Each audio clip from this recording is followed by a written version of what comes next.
Om Swastiastu. Perkenalkan, nama saya Gusti Madi Aditya Permana dengan NIM 211103115 dengan presensi 18 kelas B1 Denpasar dari jurusan PGSD Fakultas Dhamma Acarya. Kali ini saya akan mensimulasikan pembelajaran bahasa Indonesia di kelas 5 SD. Tema 8, lingkungan sahabat kita. Subtema 1, manusia dan lingkungan. Pembelajaran 1 dengan materi teks non-fiksi dan teks fiksi. Om Swastiastu. Selamat pagi anak-anak semuanya. Gimana kabarnya hari ini? Bagus, semoga semua dalam keadaan sehat ya. Nah, sebelum memulai pelajaran, mari kita bersama-sama memanjatkan doa. Pada ketua kelas dipersilahkan untuk memimpin teman-temannya.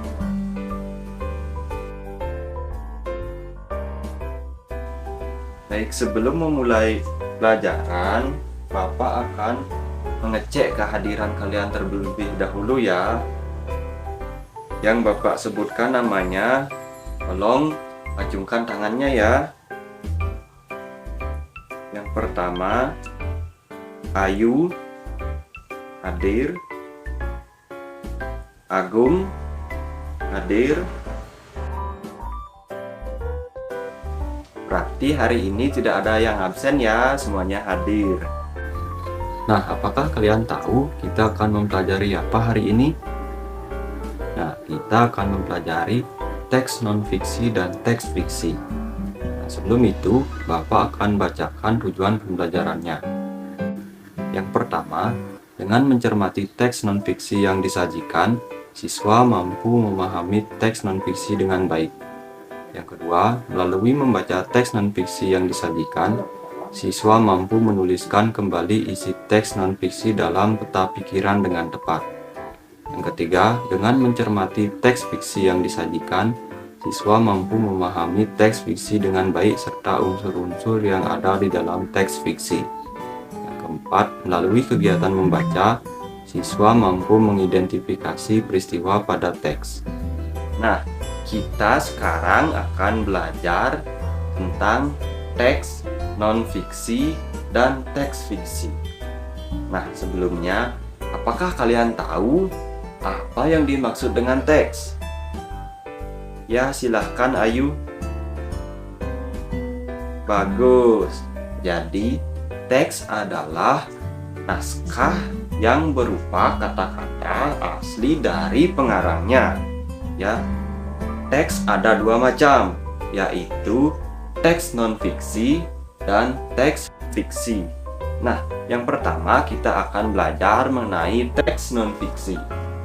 Teks non-fiksi adalah teks yang dibuat berdasarkan fakta atau kenyataan atau hal-hal yang terjadi, benar-benar terjadi ya dalam kehidupan sehari-hari. Nah, contohnya ada biografi, kemudian jurnal, karya ilmiah, atau laporan penelitian, atau ada yang bisa menyebutkan? Iya, betul, ensiklopedia itu merupakan isinya teks non-fiksi. Kemudian apalagi?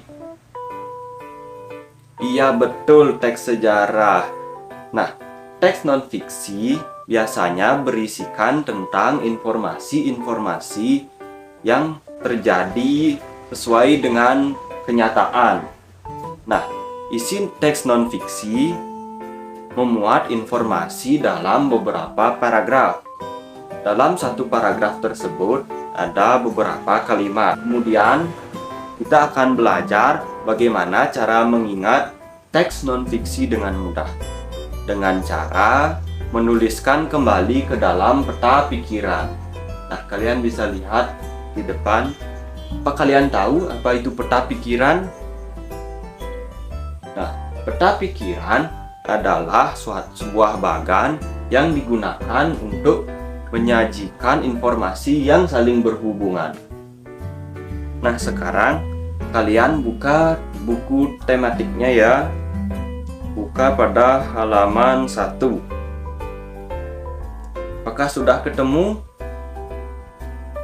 Nah, di sana ada contoh teks non-fiksi yang berjudul "Demi air bersih, warga Waburubu rela berjalan sejauh 15 km". Nah, sekarang kita akan baca bersama-sama ya. Warga Kelurahan Waburubu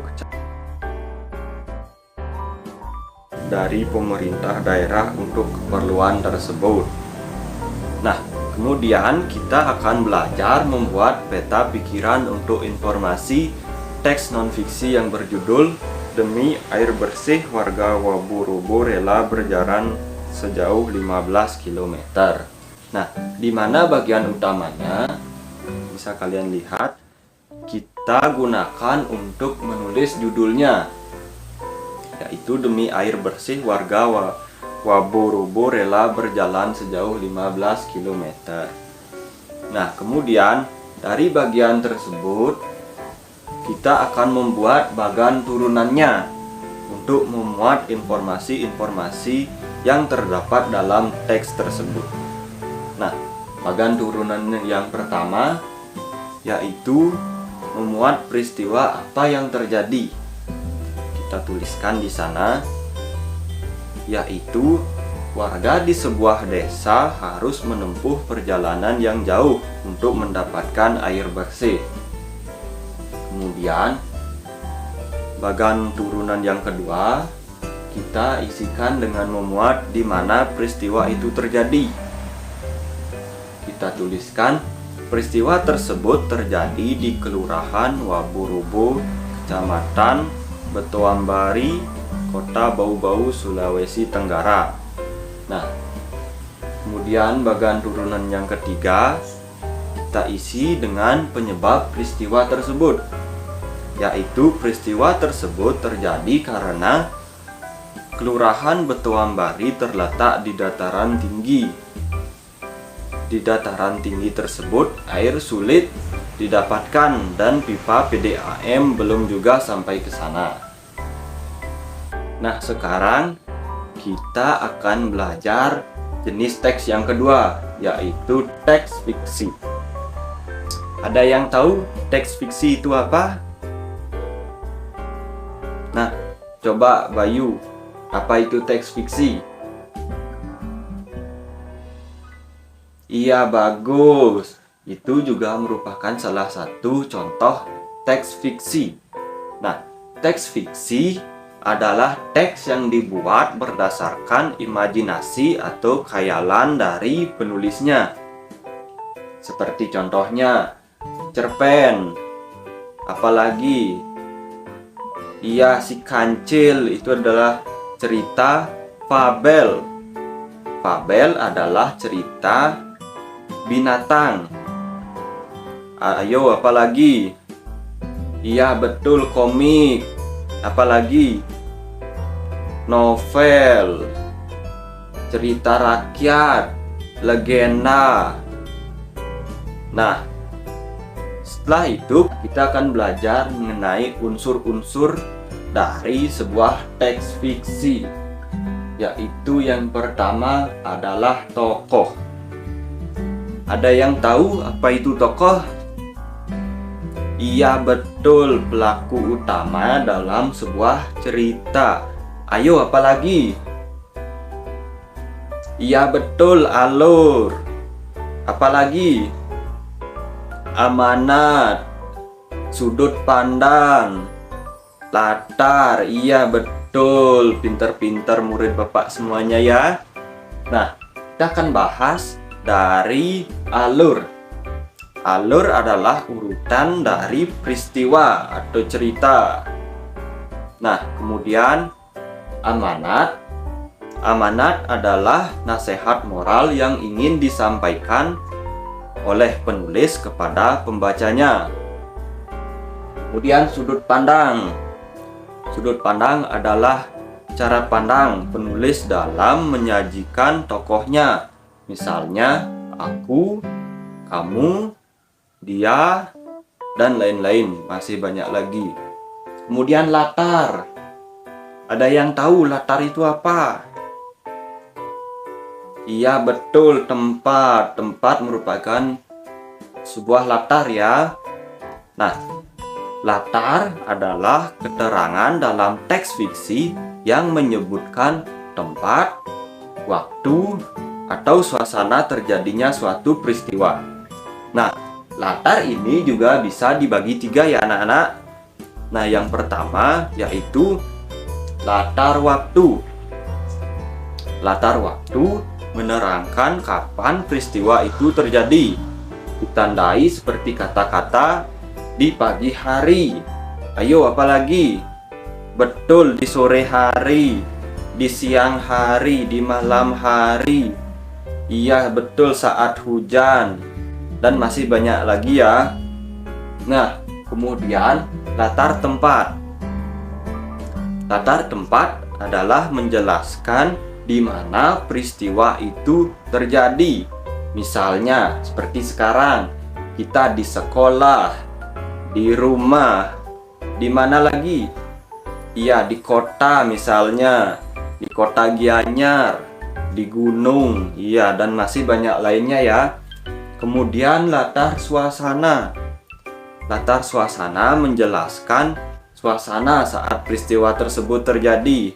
Misalnya, suasana senang, apalagi sedih, iya, marah, apalagi, nah, ceria, betul, dan masih banyak lagi ya. Nah, anak-anak, sekarang coba kalian buka bukunya pada halaman 3. Nah, di sana ada contoh sebuah teks fiksi yang berjudul Bunga Paling Berharga. Nah, sekarang kita baca bareng-bareng ya. Makale tinggal di sebuah desa yang selalu kekeringan.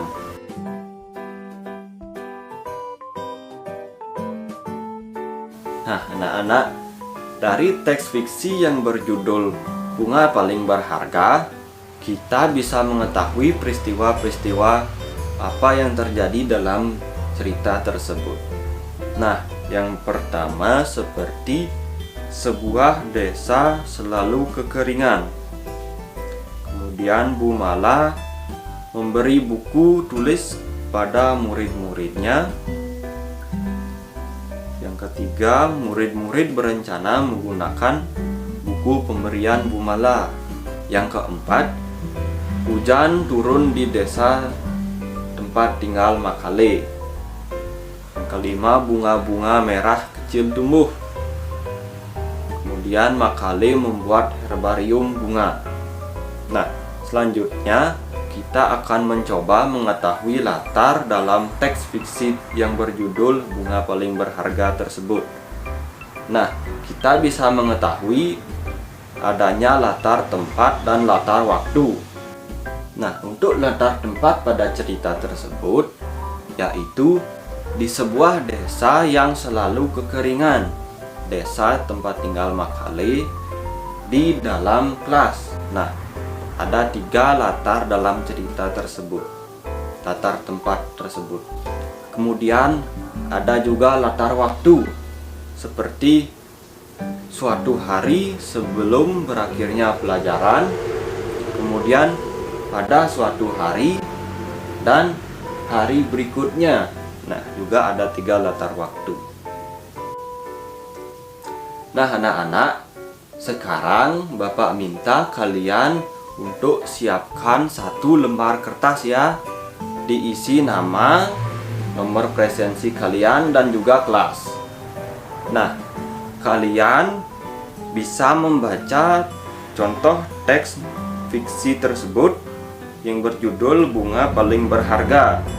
Nah, kemudian tugas kalian adalah mencari urutan-urutan peristiwa yang terjadi dalam cerita tersebut, seperti yang Bapak contohkan tadi ya. Setelah kalian selesai mengerjakannya, kumpulkan di meja Bapak ya, di depan kelas. Nanti Bapak akan nilai pekerjaan kalian. Nah, sekarang silahkan kalian bekerja terlebih dahulu. Apakah sudah selesai anak-anak? Ya, bagus. Kalian bisa kumpulkan ya sekarang di meja Bapak. Nah, sebelum Bapak akhiri pelajaran hari ini kalian sudah belajar mengenai teks non-fiksi dan teks fiksi. Nah, Bapak harap kalian semuanya sudah paham dan mengerti ya apa yang kita pelajari hari ini. Nah, silahkan ketua kelas untuk pimpin doa. Kita akan akhiri pelajaran hari ini. Anak, Pak akhiri sampai di sini dulu ya. Nah, Bapak tutup dengan Paramo Santi. Om Santi Santi Santi Om.